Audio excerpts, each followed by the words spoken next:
faut jamais être totalement satisfait. On doit toujours faire mieux. Et c'est ce que nous avons fait comme ce matin avec vous, avec la presse, pour dire nous avons un taux de rendement qui augmente.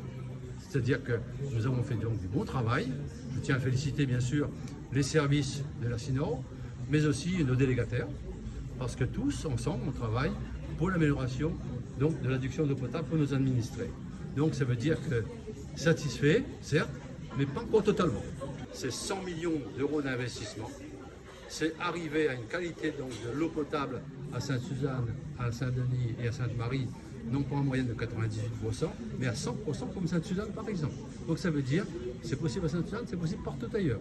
Voilà donc un des éléments. Alors, les grands chantiers, vous avez compris, c'est bien sûr dans nos communes déjà l'interconnexion des réseaux, nous l'avons fait, hein, avec là aussi quand il y a des sécheresses, c'est bien de privilégier la ressource donc, dans les forages, et quand il y a des fortes pluies, quand il y a des pluies en abondance, c'est de privilégier les eaux donc, de surface, parce que ça coûte moins cher de distribuer de l'eau de surface gravitairement que de pomper, donc c'est tout un ensemble. C'est aussi demain faire aussi entre nos trois communes l'interconnexion. C'est la raison pour laquelle vous avez compris que les sommes que j'ai dit tout à l'heure, plus de 100 millions d'euros d'investissement, eh bien il se peut qu'il suffira peut-être d'autres sommes plus importantes, et c'est la raison pour laquelle nous faisons appel aussi bien sûr aux services de l'État, à la région, mais aussi bien sûr à l'Europe, pour qu'on puisse tous tirer dans le même sens.